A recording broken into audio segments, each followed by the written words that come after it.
الرحمن الرحيم والصلاة والسلام على رسوله الكريم وعلى آله وصحبه أجمعين اما بعد۔ انسان میں ہدایت اور گمراہی دونوں کے لیے پوری طاقت موجود ہے۔ فَأَلْهَمَهَا فُجُورَهَا وَتَقْوَاهَا۔ باہر دو دعوتیں ہیں، ایک شیطان کی ہے فَبِمَا أَغْوَيْتَنِي لَأُزَيِّنَنَّ لَهُمْ فِي الْأَرْضِ وَلَأُغْوِيَنَّهُمْ أَجْمَعِينَ۔ اس نے بھی یہ نیت کی ہے کہ میں تمام انسانوں کو گمراہ کر دوں۔ اور دوسری دعوت انبیاء کی ہے جو خیر کی طرف ہے۔ الف لام را کتاب انزلناہ الیک لتخرج الناس من الظلمات الی النور، وہ کہتا وَلَأُغْوِيَنَّهُمْ أَجْمَعِينَ، یہاں کہتا لِتُخْرِجَ النَّاسَ مِنَ الظُّلُمَاتِ إِلَى النُّورِ۔ دونوں طرف مکمل تشکیل کے ارادے ہیں۔ اللہ تعالیٰ یہ چاہتا ہے کہ تمام بنی نوع انسان ظلمت سے نکل کر ہدایت پر آ جائے۔ شیطانی یہ چاہتا ہے کہ اجمعین، ایک بھی جنت میں نہ جائے، سارے جہنم میں چلے جائیں۔ یہ دو نظام اللہ کے رسول تک بڑے واضح تھے، اس سے پہلے تک، کہ جب گمراہی پھیلتی تو ایک نبی خالص اس کام کے لیے آ جاتا تھا، اس کو اور کوئی کام نہیں ہوتا تھا۔ اِنَّا أَرْسَلْنَا نُوحًا إِلَىٰ قَوْمٍ، کہ براہ راست ان کو اس کے لیے بھیجا جائے قوم کی طرف۔ وَإِلَىٰ عَادٍ أَخَاهُمْ هُودًا وَإِلَىٰ ثَمُودَ أَخَاهُمْ هُودًا وَإِلَىٰ مَدْيَنَ أَخَاهُمْ هُودًا وَلَقَدْ أَرْسَلْنَا مُوسَىٰ بِآيَاتِنَا۔ تو عیسیٰ علیہ السلام تک بڑی واضح اور کوئی خلط ملط چیز نہیں تھی کہ دعوت کے لیے مستقل داعی آتا تھا، وہ صبح سے شام اس کو اور کوئی کام نہیں ہوتا تھا۔ رب انی دعوت قومی لیلا ونہارا فقد ابلغتکم رسالات ربی اور نصحت لکم اور ابلغتکم وبلغ ما انزل الیک من ربک۔ جب اللہ کے رسول صلی اللہ تعالی علیہ وسلم تشریف لائے تو وہ بھی داعی بن کر آئے، وہاں بھی کوئی اشتباہ نہیں تھا۔ جب آپ چلے گئے تو امت کو دعوت کے لیے منتخب کیا گیا۔ اب آ کر معاملہ سنگین اور سخت امتحان ہو گیا کہ ایک طرف ان کے ساتھ وہ سلسلہ نہیں ہے جو انبیاء کے ساتھ تھا، وہ وحی نہیں، وہ عصمت نہیں، وہ غیبی نظام ایسا نہیں ہے۔ یقیناً نبی اور غیر نبی کا فرق تو ہوتا ہے۔ دوسرا، ان کے ساتھ ان کے معاشی مسائل، ان کے سماجی مسائل، ان کے عائلی مسائل، پھر سیاست بیچ میں آ گئی کہ اللہ نے حکومت دے دی، اقتدار دے دیا، حکومت کے اپنے تقاضے پیدا ہو گئے۔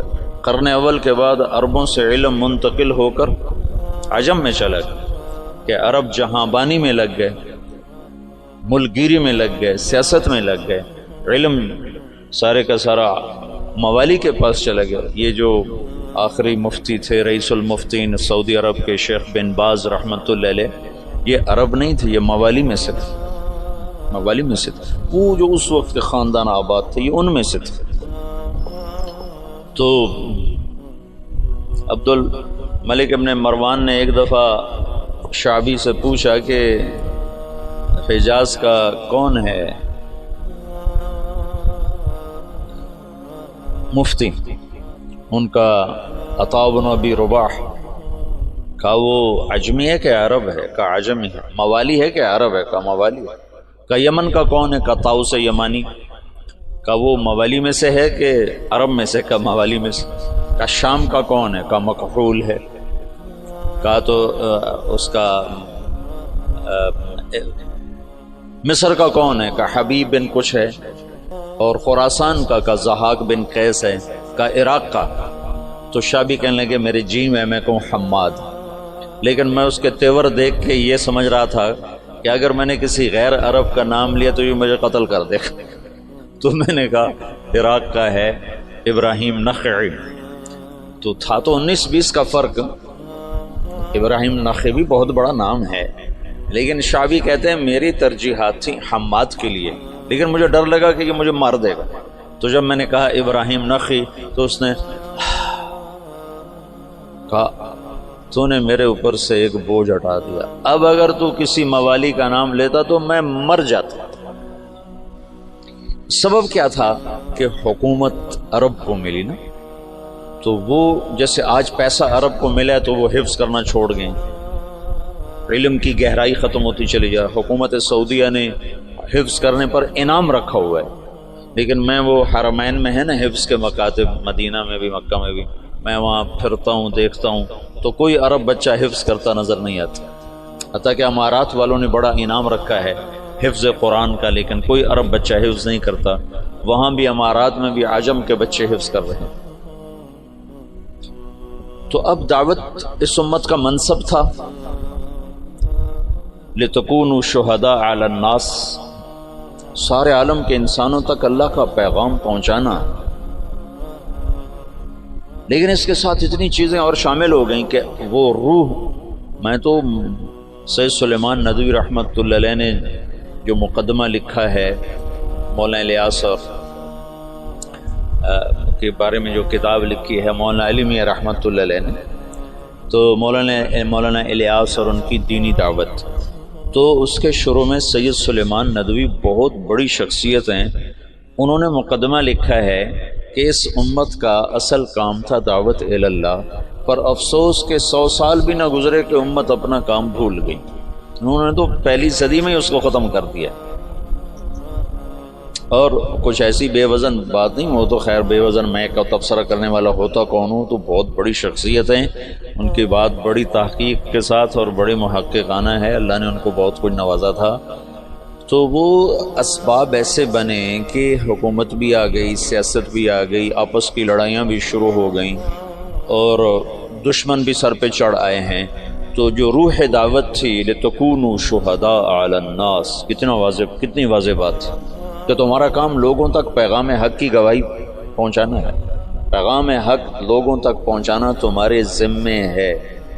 اور کنتم خیر امت اخرجت للناس، یہاں بھی للطالبین نہیں تھا، للطلبہ، نہ للطالبین نہ للطلبہ نہ للمریدین کہ شیخ صرف مرید کا فکر کر رہا ہے.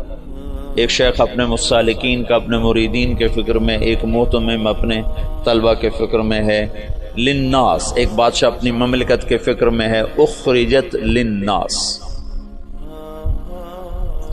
تو ایسا بھولا. یہ سارے اسباب میں نے 2-3 دن سے آپ کو امت کا سیاسی پس منظر بتائے کہ وہ کیا اسباب تھے جس سے روح دعوت ماند پڑ گئی. اگر یہ دین کی حفاظت کا اللہ نے وعدہ نہ کیا ہوتا تو صحابہ کے بعد اس میں تحریف ہو جاتی، جیسے پہلو نے کر دی تھی، ہم بھی کر گئے تھے. یہ تو اللہ نے کہا اِنَّا نَحْنُ نَزَّلْنَا الذِّكْرَ وَإِنَّا لَهُ لَحَافِظُونَ، میں اس کا حافظ ہوں. لہٰذا اللہ ہر صدی میں، ہر دور میں، یہ جو تاریخ دعوت و عظیمت مولانا علی میں نے لکھی ہے نا 8 جلدوں میں، یہ 800 جلدوں میں بھی لکھی جائے تو اس کا حق ادا نہیں ہو سکتا. گرچہ ان کا قلم جس مضمون پہ چلتا ہے اس کا حق ادا کرتا ہے، لیکن میں دیانتداری سے کہتا ہوں، میں بھی تاریخ کا چھوٹا سا طالب علم ہوں، اس پر 8 کی بجائے 800 جلدیں بھی مولانا علی میاں لکھتے اور وہ لکھنے کی طاقت رکھتے تھے، تو بھی میں دعویٰ کرتا ہوں کہ تاریخ دعوت و عظیمت کا حق ادا نہیں ہو سکتا تھا. ایسے رجال اللہ نے بھیجے، ایسے لوگ، عورتیں تک ایسی آئیں کہ جنہوں نے ہزاروں لاکھوں کی ہدایت کے سامان پیدا کر دیا. تو یہ اللہ تعالیٰ تجدید کرتا رہا کہ اسلام کو اللہ نے باقی رکھنا ہے جب تک سورج مغرب سے نہیں نکلتا. ہمیں کوئی مٹا نہیں سکتا، چونکہ اللہ نے اسلام کو باقی رکھنا ہے، اور اسلام کے باقی رہنے کے لیے مسلمان کا باقی رہنا ضروری ہے. تو لہٰذا چاہے اس سے بھی زیادہ ایٹمی طاقتیں مسلمانوں کے خلاف ہو جائیں، اسلام کو نہیں مٹا سکتے. بلکہ عین ممکن ہے کہ چونکہ یہ امت بڑھاپے کا شکار ہے، اللہ انہی قوموں کو ایمان کی دولت نصیب فرما دے، جیسے 7ویں صدی میں اللہ نے تاتاریوں کے ساتھ کیا کہ 7ویں صدی میں مسلمان سیاسی طور پر ختم، اخلاقی طور پر پستی کا شکار. اب بوڑھے آدمی کو 100 بوتل خون کی لگا دو تو وہ جوان نہیں بن سکتا، اسے سونے کے کشتے کھلا دو وہ جوان نہیں بن سکتا. اس کی عمر ڈھل چکی ہے اور بڑھاپے کا علاج کوئی نہیں. اور ابن خلدون نے اپنے مقدمہ ابن خلدون میں لکھا ہے کہ جیسے فرد کی جوانی اور بڑھاپا ہوتا ہے ایسے قوم پر بھی جوانی اور بڑھاپا ہوتا ہے. جیسے فرد کے بڑھاپے کو واپس نہیں لایا جا سکتا ایسے ہی قوم کے بڑھاپے کو واپس نہیں لایا جا سکتا. یہ بات تو ابن خلدون کی. اگلی بات میں کر رہا ہوں کہ قوم بڑھاپے کا شکار تھی اور نظام ٹوٹ چکا تھا، تو جتنے قائدین مصلحین کھڑے ہوئے وہ شان و شوکت مسلم کو واپس لانے کی دعوت لے کر کھڑے ہوئے. بوڑھے کو جوان کرنے کے چکر میں لگ گئے. بوڑھا تو جوان نہیں ہو سکتا. وہ ایک بنیا جا رہا تھا تو سامنے سے اس کو کوئی مل گیا لوٹنے والا. اس نے کہا چلو شاید بنیا ویسے ہی ڈر جائے گا. تو اس کے ہاتھ میں کچھ نہیں تھا. اس نے ایک تنکا اٹھا لے کر نکال جو تیرے ہاتھ میں. اس نے جیب سے ایک پیسہ نکال کے دے دیا. یہ لو. کہا میں تجھ سے سارے مانگ رہا ہوں تو ایک پیسہ دے. کہنے کے پہلے اپنا ہتھیار تو سام پہلے اپنے ہتھیار تو دیکھ لے. تو پچھلے 200 سال میں جتنی تحریکیں اٹھی ہیں وہ مسلمان میں جوانی لانے کے لیے نہیں اٹھی بلکہ بوڑھوں پر جوانی والا نظام لانے کی محنت تھی کہ نظام واپس آئے، وہ شان و شوکت واپس آئے، وہ سیاسی طاقت واپس آئے، وہ حکومت واپس آئے. وہ نہیں ہو سکتا تھا، ناممکن تھا. شاہ عالم ثانی غلام قادر روہیلا کو جب وہ بچہ تھا تو اس کو عورتوں لڑکیوں کے لباس پہنا کے اپنے دربار میں نچواتا تھا. یہ لوگ نظام بدل سکتے تھے؟ جب غلام قادر روہیلا طاقت میں تو اس نے شاہ عالم ثانی کی آنکھیں نکلواتی. شاہ عالم ثانی مغلیہ خاندان کا بہادر شاہ سے پہلے آخری بادشاہ تھا جس پر انگریز نے دلی پر باقاعدہ قبضہ کر لیا اور شاہ عالم ثانی صرف لال قلعے کا بادشاہ رہ گیا تھا اور اس کے بعد بہادر شاہ ظفر اور پھر بات ہی ختم ہو گئی. بڑھاپے کا علاج جوانی ہے. اور جوانی قوموں کی جوانی کیسے ہوتی ہے؟ قوموں کی جوانی کا ایک راستہ ہے.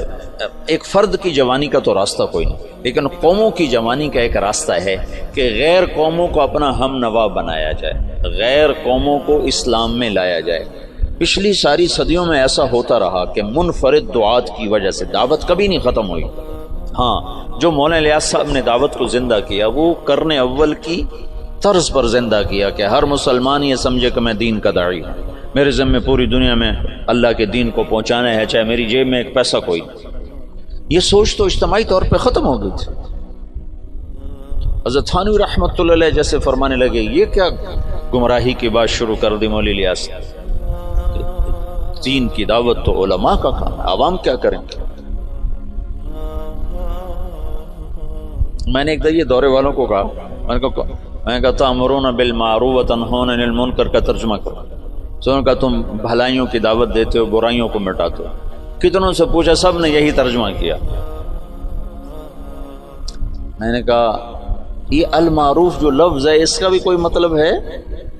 یہ اس میں مفعول ہے اور عرفہ سے یہ اس میں مفعول ہے، تو اس میں مفعول کا ترجمہ کرو. وہ کریں بھلائیوں کو پھیلاتے ہو، برائیوں کو مٹاتے ہو.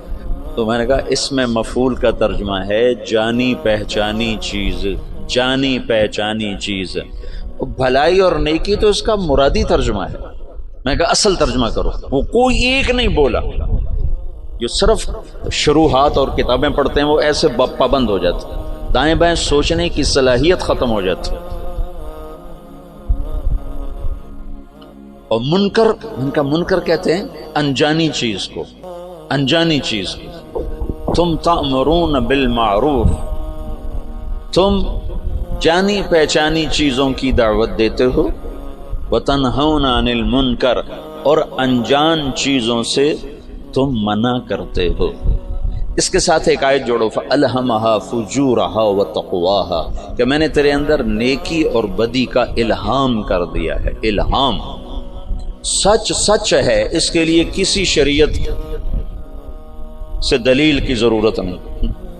ظلم ظلم ہے، اس کے لیے کسی شریعت سے دلیل کی ضرورت کوئی.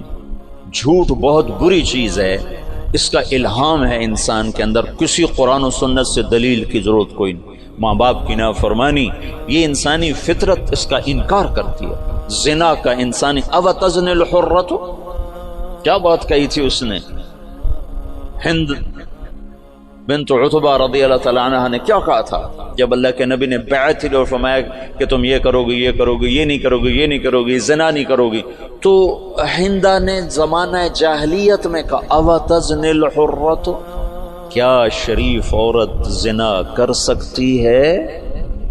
پتھروں کی پجاری تھی 1 منٹ پہلے تک، بغیر دلیل کے جو چیزیں غلط ہیں وہ منکر ہیں، بغیر دلیل کے جو چیزیں خوبصورت ہیں وہ معروف ہیں، تو اس کے لیے تو ویسے ہی علم کی ضرورت کوئی نہیں۔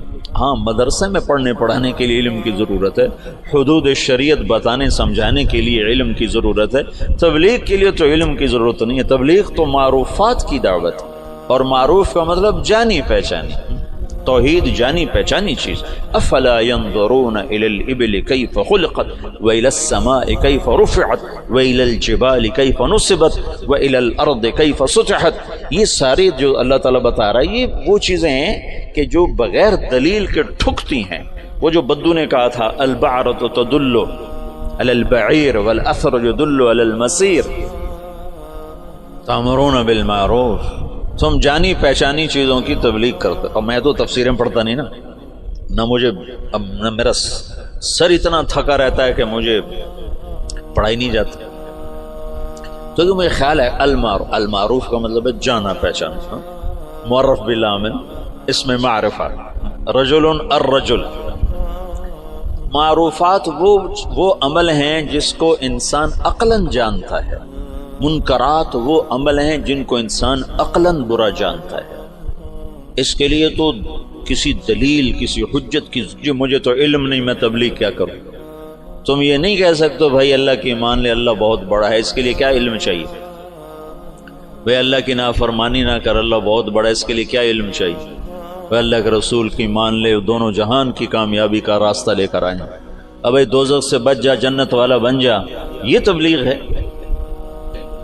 منکر دیکھتے او غلط یہ منکر، ہاں کیا زبردست چیز ہے، یہ معروف ہے جس کے لیے ہمیں کسی دلیل کی ضرورت ہی نہ ہو۔ حلال حرام کے لیے دلائل چاہیے، تو یہ منکرات میں سے ہیں لیکن کھلے میں سے نہیں ہیں، یہ علم کی چیز ہے، یہ مدارس اس کے لیے بنائے گئے ہیں، اور دعوت تو ایک عام ہے۔ ان پڑھ میواتیوں نے عالم کو ہلا کے رکھ دیا۔ مولانا علی میاں تشریف فرما تھے رحمۃ اللہ علیہ، ایک میواتی اٹھا مولانا الیاس صاحب کے بیان سے، تو پیچھے بیٹھ کے کہنے لگے میاں جی کیا سمجھے کہ کوئی یقین کی بات کر رہو، یقین اللہ پر یقین کو یقین کی بات کر رہو، یہ ان کا مخاطب تھا۔ تبلیغ کے لیے علم نہیں چاہیے، مدرسے کے لیے علم چاہیے۔ معروفات وہ ہیں جو ایک ان پڑھ بھی کہے ہاں واہ کیا زبردست چیز، اور بے کی شروط اور بے فاسد بے باطل، یہ تو سارے وہ منکرات ہیں جو بڑے چھپے ہوئے ہیں، ان کے لیے دلائل چاہیے۔ اور ماں باپ کی نافرمانی کھلا منکر، سر عام شراب پینا یورپ میں بھی برا سمجھا جاتا ہے، جہاں شراب کے بغیر وہ ایک پل نہیں زندہ رہ سکتے، وہاں بھی ایسے شراب پینا برا سمجھا جاتا ہے، کھلے عام کو شراب پینا۔ میں اتنا یورپ امریکہ پھرا ہوں، میں نے کسی کو سڑک پہ شراب پیتا نہیں دیکھا، الگ پیتے ہیں، پینے کی جگہ الگ ہیں ان کی۔ ان کے ہاں جو زنا کا مفہوم ہے ان کے ہاں کہ کسی عورت سے زبردستی کر رہا ہوں، پورے یورپ میں کسی کو ضرورت نہیں کہ کسی عورت کو ہاتھ لگاتا، لیکن ننگی لڑکیاں پھر رہی ہوتی تو کسی کو ضرورت نہیں کہ ہاتھ لگاتا۔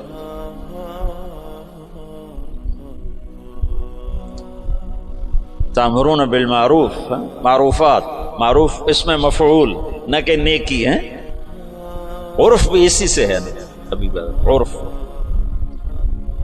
تو دعوت اس امت کا فرض منصبی ہے، فرض منصبی جو امت کے ہر فرد کے لیے ہے، لیکن سیاست، حکومت، گھر، معاشرت یہ چیزیں رکاوٹ بن کر آئیں، اور نبیوں جیسا انتخاب نہ تھا، وہ تو اور کوئی کام کر ہی نہیں سکتا، اس کو تو وہی آ رہی۔ داؤد علیہ السلام نے ایک دن مقرر کیا کہ میں اللہ کی عبادت کروں گا، کسی سے نہیں ملوں گا،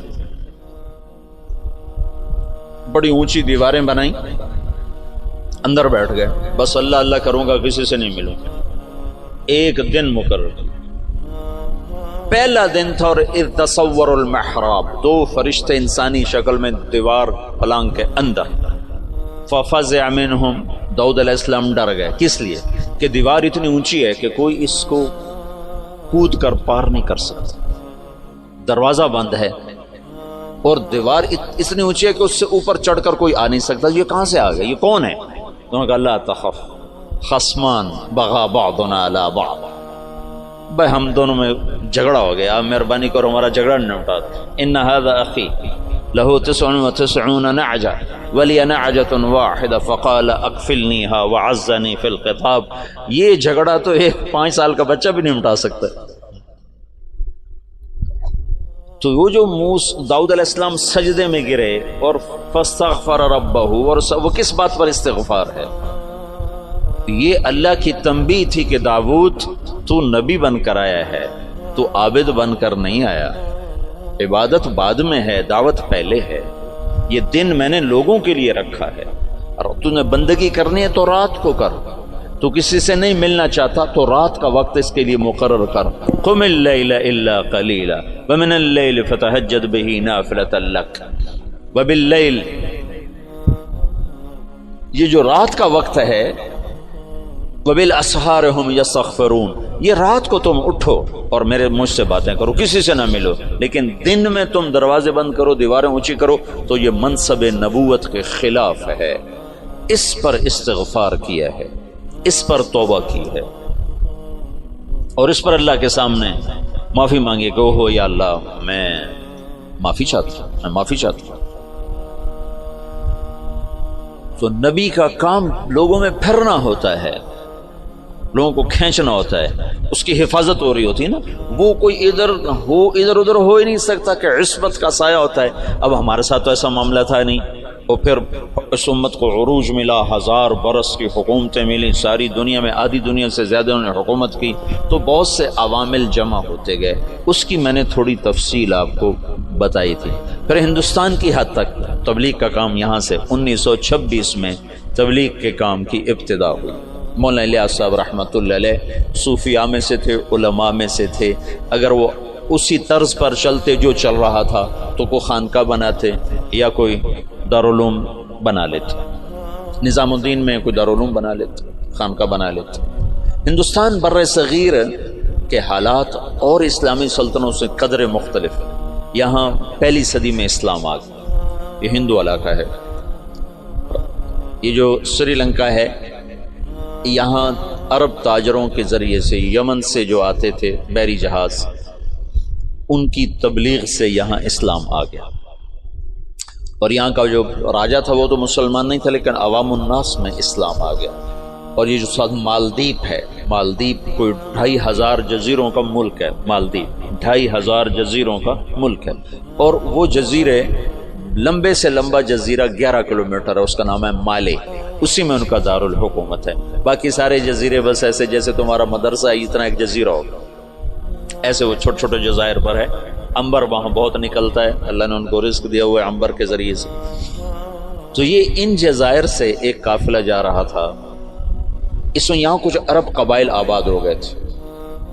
تو ایک قافلہ بحری جہاز پر سری لنکا کے بادشاہ نے تحفے تحائف ولید بن عبد الملک کو دی، ان سے دوستی لگانا چاہتا تھا. تو جب یہ کراچی کے قریب گزرا بحیرہ عرب سے، تو تیبل یہ دریائے سندھ کے کنارے تھا. یہ سندھ کا بہت بڑا شہر تھا اس وقت. تو وہاں سندھ کے ڈاکوؤں نے بحری جہاز پہ حملہ کیا اور قافلہ بھی لوٹ لیا، اور عورتوں کو بھی قید کر لیا، مردوں کو کچھ قتل ہو گئے. تو ایک عورت پکاری یا للحجاج یا للحجاج یا للحجاج.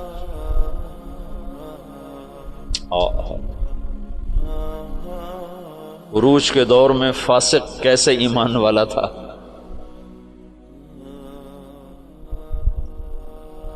تو کچھ لوگوں نے مال لوٹنے کے بعد کچھ لوگ چھوڑ دیے تھے. تو یہ لٹا پٹا قافلہ جب پہنچا عراق میں تو حجاج کو ملا، اور انہوں نے کہا کہ ایک بہن نے کہا تھا یا للحجاج. تو وہ کھڑا ہو گیا اپنے کرسی سے کہ لبیک یا اخت الاسلام، لبیک یا اخت الاسلام، لبیک یا اخت الاسلام، اور کہا میرے اوپر حرام ہے بیوی بھی اور بستر پہ سونا بھی جب تک میں اس بہن کی مدد کو نہ پہنچوں۔ ایک جس کے بارے میں اللہ کے نبی کا کہنا ہے کہ وہ بنو ثقیف میں ایک مبیر ہو، ایک صفاق ہو، صفاق ترین فاسق ترین انسان غیرت ایمانی سے ایسا بھرا ہوا ہے کہ میرے اوپر بیوی حرام ہے، میرے اوپر بستر پہ سونا حرام ہے جب تک میں اس بہن کی مدد کو نہ پہنچوں۔ اور اس نے اسی وقت ایک لشکر تیار کیا، عبید اللہ بن نبحان رحمت اللہ علیہ کو امیر بنایا اور ان کو 3000 کا لشکر 4000 کا لشکر دے کے روانہ کیا۔ وہ لشکر شکست کھا گیا اور عبید اللہ شہید ہو گئے۔ پھر اس نے دوسرا لشکر روانہ کیا، یہ سارے عراق سے تھے۔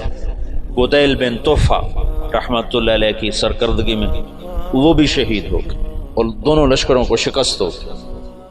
پھر اس نے شامی قبائل جو عرب کے قبائل جو شام میں آباد تھے ان کا عراقیوں سے بڑا مختلف مزاج تھا، تو اس نے ولید بن عبد الملک سے اجازت چاہی کہ مجھے سندھ پہ حملے کے لیے شام سے لشکر اور میرا خزانہ ختم ہے، مجھے پیسے بھی دو۔ تو ولید نے کہا میں یہ محاذ نہیں کھول سکتا، ابھی ترکستان میں محاذ کھلا ہوا ہے، شمالی افریقہ میں محاذ کھلا ہوا ہے، چین کی طرف محاذ کھلا ہوا ہے، میں چوتھا محاذ نہیں کھول سکتا۔ تو حجاج نے کہا جتنا پیسہ مجھے دو کے قرضہ ہے اور میں یہ دگنا کر کے بیت المال میں واپس کروں گا۔ تو شامیوں کا 4000 کا لشکر تیار اور اس کا اپنا سگا بھتیجا تھا محمد بن قاسم بن یوسف، حجاج بن یوسف اور محمد بن یوسف اور قاسم بن یوسف، یہ 3 بھائی ہیں۔ ان میں محمد بن یوسف بھی حجاج جیسا ظالم تھا، یمن میں گورنر تھا، اور قاسم بہت شریف النفس تھے، ان کا بیٹا محمد 17 برس کی عمر، اور حجاج نے اپنی بیٹی زبیدہ اس کے نکاح میں دی ہوئی تھی، اس کو منتخب کیا اور اس کو 12000 کا لشکر دے کے روانہ کیا، اور باقی جو ساز و سامان تھا وہ سمندر کے ذریعے سے بھیجا جتنا باقی سامان تھا، اور ہر 3 دن کے بعد اس کے پاس خبر آتی تھی۔ اس نے ڈاک کا ایسا نظام بنایا کہ ہر 3 دن کے بعد خبر حجاج تک پہنچتی تھی۔ اس طرح راستے میں چوکیاں قائم کی اور پورے جنگ کا نقشہ حجاج بصرے میں بیٹھ کے خود کنٹرول کر رہا تھا۔ تو یہ بدھوں کا شہر تھا، جو دیبل تھا نا بدھوں کا، تو اس میں ایک بڑا وہ تھا ان کا معبد، اس کا گنبد تھا، اس کے اوپر ایک جھنڈا تھا۔ تو ان کا یہ عقیدہ تھا جب تک یہ جھنڈا نہیں گرتا اس سے شہر کو شکست نہیں ہو سکتی۔ تو مسلمانوں نے زور لگا لیا، حجاج بن یوسف نے ایک توپ بھیجی تھی، توپ منجنیق، پتھر پھینکنے والی، وہ اتنی بڑی تھی اس کو 500 آدمی کھینچتے تھے، تو اس کو بحری جہاز پہ بھیجا تھا۔ تو وہ نصب تھی اور توپ اس گنبد پہ نشانہ نہیں فٹ ہو رہا تھا۔ 10 دن 12 دن 15 دن گزر گئے، گولے جاتے تھے گنبد پہ نہیں لگتے تھے، تو دیبل والے اور جوش سے لڑتے تھے۔ تو حجاج بن یوسف نے وہاں سے خط لکھا کہ اس توپ کا زاویہ 1 درجہ نیچے کر کے فائر کرو، 1 درجہ نیچے کر۔ اور محمد بن قاسم اس دن خود توپ پر آئے، ان کا آج میں خود پھینکوں گا۔ تو محمد بن قاسم نے خود اس دن پتھر تو رکھنے والے بہت سے لوگ ہوتے تھے، پھر اس نے خود اس کو کھینچ کے جو پھینکا تو پہلا ہی پتھر جا کے جھنڈے پہ لگا اور گنبد پہ لگا اور گنبد ٹوٹا، تو شہر والوں نے ہتھیار پھینک دیے۔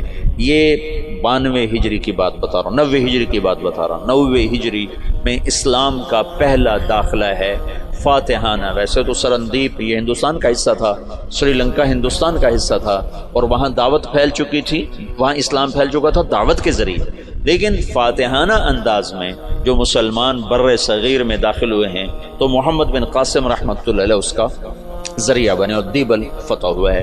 راجہ داہر اس وقت وہ پورے سندھ کا باج، پورا ہندوستان 2 حصوں میں تقسیم تھا، ہند اور سندھ۔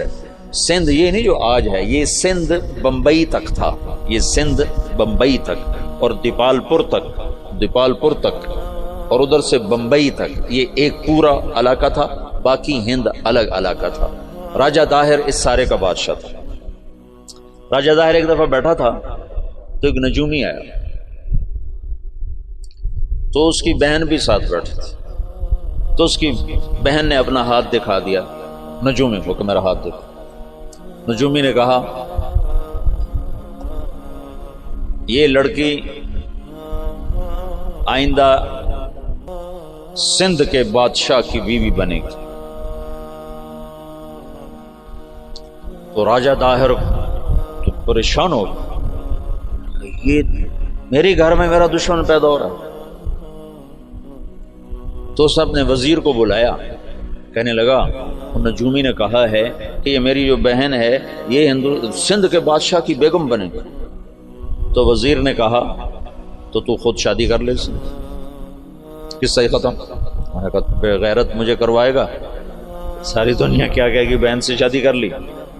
تو وزیر چپ ہو گیا۔ اس نے ایک بکری لے کر اس پر مٹی مل دی، مٹی کی تہ پہلے اس پر اچھی طرح لگائی، پھر اس کے اوپر باریک مٹی ڈالی، پھر اس پر پھول کے بیج ڈالے اور اس کو ہلکا ہلکا پانی لگوانا شروع کیا۔ تو اس کے پشت کے اوپر پھول ہی پھول ہو گئے۔ تو اس نے وہ بکری ایک نوکر کو دی کہ جاؤ اسے بازار کا چکر لگواؤ۔ تو میں چکر لگوایا تو سارا شہر اکٹھا ہو گیا، بکری کے اوپر پھول، بکری کے اوپر پھول، سب حیران پریشان۔ اگلا دن کا پھر چکر لگاؤ، پھر لوگ اکٹھے ہو گئے، اگلا دن پھر چکر لگاؤ، پھر تھوڑے ہو گئے، پھر چوتھے دن اور تھوڑے ہو گئے، 5 دن اور، چھٹے دن اور، 7ویں دن کوئی بھی دیکھنے نہیں آیا۔ تو وہ بکری لے کر داہر کے پاس آ گیا، کہنے لگا اس بکری میں تیری کہانی لکھی ہوئی۔ وہ کیسے؟ تب پہلے زیادہ لوگ تمہیں گالیاں دیں گے، پھر اسے تھوڑے گالیاں دیں گے، پھر اسے تھوڑے گالیاں دیں گے، پھر ایک دن چپ کر جائیں گے، تو اسے شادی کر لی۔ اس بکری سے اس نے اس کو دلیل سمجھائی، تو اس کم بخت نے حکومت کے لالچ میں اپنی بہن سے شادی کر لی۔ حالانکہ ہندو بھی بڑے غیور، بڑے غیرت والے، یہ راجپوتوں کی تاریخ ہے، بہت غیور لوگ ہوتے تھے۔ یہ تو آپس کی لڑائیوں کی وجہ سے بے وقوفی کی حد تک آپس میں لڑتے تھے، تو غیروں کو ان پر چھا جانے کا موقع اس وجہ سے ملتا تھا۔ تو وہ اس نے اپنی بہن سے شادی کر لی۔ جب محمد بن قاسم حملہ آور ہوا تو راجہ داہر سندھ، بمبئی، دیبالپور تک کا حکمران تھا۔ تو روہڑی کے قریب ان دونوں لشکروں کی پھر جنگ ہوئی۔ تو اس سے پہلے محمد بن قاسم نے لکھا حجاج بن یوسف کو کہ سارا سندھ اکٹھا ہو چکا ہے اور میرے ساتھ صرف 12,000، تو اپنی مدد کے لیے لشکر بھیجو۔ تو فاسق اور صفاق کا خط سنو، حجاج کا خط ہے، یہ ابھی دریائے سندھ کے پار تھے، ادھر راجہ داہر کا لشکر، ادھر محمد بن قاسم کا لشکر۔ تو حجاج کا خط ہے کہ اللہ کے رسول کا فرمان ہے 12,000 کو کمی کی وجہ سے شکست نہیں ہو سکتی، اور تم 12,000 ہو، لہذا تمہیں اس وجہ سے شکست نہیں ہو سکتی کہ تم تھوڑے۔ جب میرا خط پہنچے تو سارے لشکر کو آخرت کی ترغیب دی اور اللہ کی رضا پہ مرنے کے لیے تیار کرو، اور میرے پاس کوئی لشکر نہیں تمہیں بھیجنے کے لیے، میرے پاس کوئی سرمایہ نہیں تمہاری مدد کے لیے، تمہارا اللہ تمہیں کافی ہے۔ یہ حجاج کا خط تھا محمد بن قاسم کے نام۔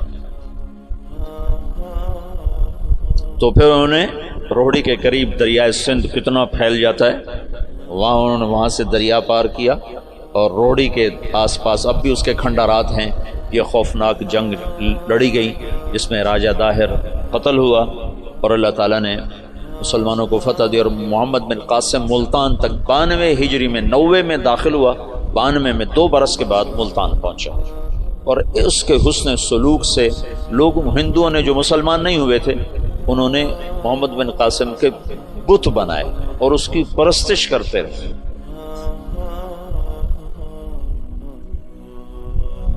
یہ اس طرف سے 92 ہجری میں اسلام داخل ہوا ہے۔ پھر اس کے بعد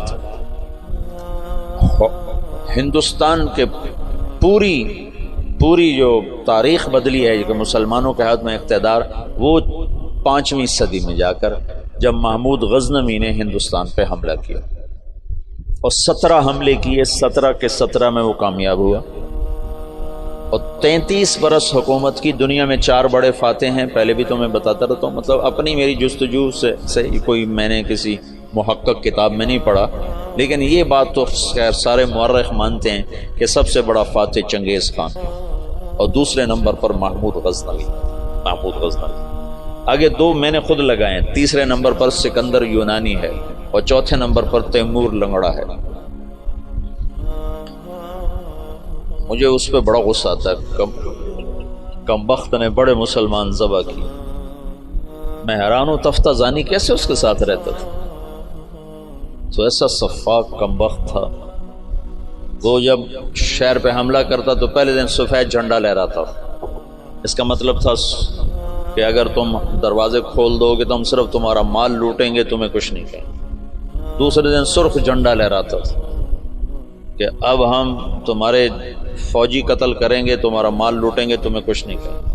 تیسرے دن سیاہ جھنڈا لہراتا تھا کہ اب جتنے بھی ذی نفس ہیں سب کو قتل کریں گے اور تمہارا مال بھی لوٹیں گے، اور وہ کم بخت ایسا ہی کرتا رہا۔ میرا تو کبھی کبھی جی چاہتا ہے کہ اس کا خاتمہ بھی ایمان پہ نہ ہوا، ایسا اس نے ظلم کیا۔ باقی اللہ غفور الرحیم ہے، ہم اس کی رحمت کو نہ بند کر سکتے ہیں نہ پابند کر سکتے ہیں۔ چاہے تو ابو جہل کو جنت میں ڈال دو، اسے کوئی پوچھنے والا نہیں ہے۔ یہ خطا اللہ نہ کرے ہم سے ہو کہ ہم اللہ کی رحمت کوئی پابند بنا دیں۔ ہم کم ظرف ہیں نا، کم ظرفی کی وجہ سے کسی پہ زیادہ غصہ آ جاتا ہے، کسی کے ساتھ ہمدردیاں وابستہ ہو جاتی ہیں، کسی پر قہر چڑھ جاتا ہے، لیکن اس کی رحمتی وسعت کل شیء، تو اس کی رحمت کے آگے خربوں تیمور بھی ہوں تو بخشے جا سکتے ہیں، ایک تیمور کی کیا بات ہے۔ تو محمود غزنوی فاتح ہند ہے، اس نے ہندوستان کے لیے اسلام کا دروازہ کھولا اور 33 برس کی حکومت، اور فاتح عالم ثانی ہے۔ چنگیز خان کے بعد یہ دوسرے نمبر کا شاہ سوار ہے۔ وہ کافر تھا، 2 کافر 2 مسلمان، ایک کافر نما مسلم، ایک کھرا مسلمان۔ سب سے پہلے سلطان کا لقب پانے والا محمود غزنوی ہے۔ سلطان کا جو لقب سب سے پہلے ملا ہے وہ محمود کو ملا ہے، سلطان محمود غزنوی۔ اس کا باپ غلام تھا، غلام سبکتگین غلام تھا۔ یہ گیا شکار کھیلنے، تو ایک ہرنی کا بچہ اس نے شکار کیا، تو اس کو اٹھا کر اس نے گھوڑے پہ رکھا، ذبح نہیں کیا، گھوڑے پہ رکھا، گھر جا کے ذبح کروں، اور واپس موڑا۔ ایسے اس کے پیچھے نظر پڑی تو اس نے دیکھا وہ اس بچے کی ماں اس کے پیچھے آ رہی تھی، تو اس نے اس کو دیکھا تو اسے ترس آیا، تو اس نے بچے کو چھوڑ دیا۔ تو بچہ جا کے ماں سے جو ملا تو ہرنی نے تشکرانہ یوں سبکتگین کے آگے یوں سر جھکایا کہ تیری بڑی مہربانی۔ رات کو سبکتگین نے خواب دیکھا کہ تو نے مخلوق پہ رحم کیا، اس کے سلے میں اللہ نے تیری اولاد کے لیے بادشاہی کا فیصلہ کر دیا۔ تو سبکتگین نوکر سے ایک صوبے کا گورنر بنا، اور محمود غزنوی آدھی سے زیادہ دنیا کا بادشاہ بنا، اور غزنی پوری دنیا کا کسی زمانے میں سب سے خوبصورت شہر بنا۔ میں جب پڑھتا تھا رائمنڈ میں تو میں نے خواب دیکھا کہ میں اپنے آبائی قبرستان گیا جہاں ہمارے بزرگ دفن ہیں، وہاں سے نکلا تو 2 کتے میرے پیچھے لگے، ایک کالا ایک سفید۔ تو میں نے ایک کتے کو پکڑا ٹانگوں سے اور دوسرے کتے پہ مارنا شروع کیا، مار اس دونوں کو ختم کر دیا۔ تو وہاں مجھے 2 خرگوش کے بچے نظر آئے، تو میں نے وہ اٹھا لیا۔ یہ وہ دور تھا جب جنگل زیادہ ہوتا تھا اور خرگوش کا شکار کیا کرتے تھے، کبھی جالی کے ساتھ کبھی کتوں کے ساتھ، پھر ان کو بھوننا پکانا، یہ وہ غالباً وہی لاشعور کی بات ہوگی۔ تو میں نے وہ خرگوش کے بچے اٹھا لیے اور میں چل پڑا۔ پیچھے مڑ کے دیکھا تو خرگوش نہیں یوں دیکھ رہے، تو مجھے خواب میں سبکتگین یاد آ گیا۔ خواب میں اس نے بھی ہرنی پہ رحم کھایا تھا، تو میں نے دونوں بچے چھوڑ دیے۔ تو میں نے کہا یا اللہ، ہرنی پہ رحم کھانے پر تو نے سبکتگین کو حکومت عطا فرمائی تھی، یہ میں خواب میں دعا کر رہا ہوں، میں تجھ سے حکومت کا طلبگار نہیں، میں اللہ اللہ ہے، مجھ پر پہرا دے گا کون لڑائی میں، مجھ پر پہرا دے گا کون لڑائی میں، مجھ پر پہرا دے گا کون لڑائی میں، مجھ پر پہرا دے گا کون لڑائی میں۔ میں صدیق اکبر آقا بول پڑے بول پڑے، مٹھی سے ابو جہل کی کنکر بول پڑے، اللہ اللہ ہے اللہ اللہ ہے اللہ